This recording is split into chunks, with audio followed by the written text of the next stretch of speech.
ಸವಾಲುಗಳಿಗೆ ಯಾವುದೇ ಕಾರಣಕ್ಕೂ ಸಾಧ್ಯ ಇಲ್ಲ. ಅವೇನಾದ್ರೂ ಸಂಪೂರ್ಣ ಗೋಹತ್ಯೆಯನ್ನು ಬಿಟ್ಟು ಸಂಪೂರ್ಣವಾಗಿ ನಮ್ಮ ಗೋವನ್ನ ಪೂಜೆ ಅಂತೇಳಿ ಒಪ್ಕೊಂಡ್ರೆ ನಾವು ಅವಾಗ ಬದಲಿಸಲ್ಲ ಅಲ್ವಾ ಅಂತೇಳಿ ಯೋಚನೆಯನ್ನ ಮಾಡ್ಬೋದು ಹೊರತು ಅದಕ್ಕೆ ಮುಂಚಿತವಾಗಿ ನಾವು ಅವರ ಆ ರೀತಿ ಯೋಚನೆ ಮಾಡ್ಲಿಕ್ಕೆ ಸಾಧ್ಯ ಇಲ್ಲ. ಅದರ ಜೊತೆಗೆ ಇವತ್ತು ಹಲವಾರು ಜನ ಏನು ನಮ್ಗೆಲ್ಲ ತಿಳಿದಿರ್ತಕ್ಕಂಥ ಚಲನಚಿತ್ರ ತಾರೆ ರಮ್ಯಾ ಅವರಾಗಿರ್ಬೋದು, ಹಲವಾರು ಪ್ರಾಣಿ ಪ್ರಿಯರು ಇವತ್ತು ನಮ್ಮ ಫ್ರೀಡಂ ಪಾರ್ಕ್ ನಲ್ಲಿ ಆಗಿರ್ಬೋದು, ಟೌನ್ ನಲ್ಲಿ ಆಗಿರ್ಬೋದು, ಎಲ್ಲ ಕಡೆಗಳಲ್ಲಿ ನಾಯಿಗಳನ್ನ ರಕ್ಷಿಸಿ, ಕೋಳಿಗಳನ್ನ ರಕ್ಷಿಸಿ, ಪಶುಗಳನ್ನ ರಕ್ಷಿಸಿ ಅಂತೇಳಿ ಪ್ರತಿಭಟನೆ ಮಾಡ್ತಾರೆ. ಅವರಿಗೆಲ್ಲ ಪ್ರಾಣಿ ಪ್ರಿಯರು ಅಂತೇಳಿ ಅವ್ರಿಗೆ ಒಂದು ಗೌರವವನ್ನು ಕೊಡ್ತಾರೆ. ಅದೇ ಜಾಗದಲ್ಲಿ ಇವತ್ತು ಸುಮಾರು ಕೇವಲ 1 ತಿಂಗಳ ಒಳಗಾಗಿ 1,000ಕ್ಕೂ ಹೆಚ್ಚು ಗೋವುಗಳನ್ನ ಬಜರಂಗ ದಳದ ಕಾರ್ಯಕರ್ತರು ರಕ್ಷಣೆ ಮಾಡಿದ್ದಾರೆ.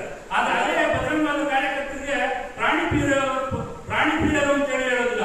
ಅವ್ರನ್ನ ಕೋಮುವಾದಿಗಳು, ಅವ್ರನ್ನ ಗುಂಡಗಳು, ರೌಡಿ ಶೀಟರ್ಗಳು ಅಂತ ಹೇಳ್ತಾರೆ.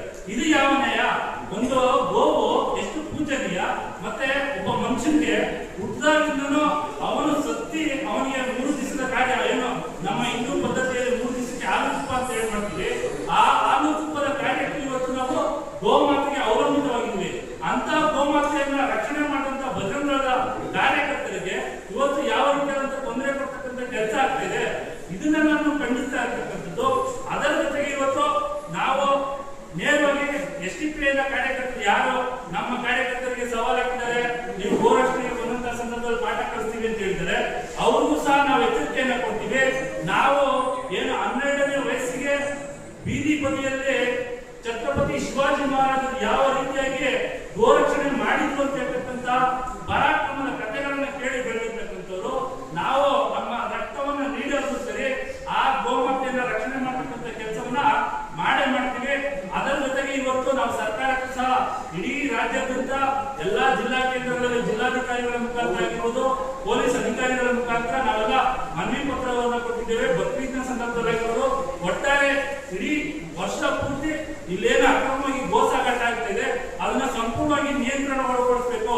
ಇವತ್ತು ಪೊಲೀಸ್ ಇಲಾಖೆ ನೋಡ್ಬೋದು, ಏನು ಯಾವೊಬ್ಬ ಹೆಲ್ಮೆಟ್ ಇಲ್ಲ ಅಂತ ಹೇಳಿ ಹೋಗ್ತಾ ಇದ್ದಂತ ಸಂದರ್ಭದಲ್ಲಿ ಯಾವುದೋ ವಾಹನದ ಹಿಂಬದಿಯಲ್ಲಿ ನಿಂತ್ಕೊಂಡು ಕಳ್ಳ ರೀತಿ ಅವ್ರನ್ನ ಹಿಡಿತಾರೆ. ಅವ್ರು ಎಷ್ಟೋ ಸಂದರ್ಭಗಳಲ್ಲಿ ಪ್ರಾಣಗಳ ಕಳ್ಕೊಂಡಿರ್ತಕ್ಕಂಥ ಉದಾಹರಣೆಗಳನ್ನ ನೋಡಿದ್ವಿ. ಅವ್ರು ಹಿಡಿಲಿ, ಅವರು ಕಾನೂನು ಪ್ರಾಣಿಗೆ ಒತ್ತನ್ನು ಕೊಡ್ತಾ ಇದ್ದಾರೆ, ಅವ್ರ ಸಂರಕ್ಷಣೆ ಮಾಡಬೇಕು, ಹಿಡಿತಾ ಇದ್ದಾರೆ, ಅದಕ್ಕೆ ನಮ್ಮ ಅಭ್ಯಂತರ ಏನಿಲ್ಲ.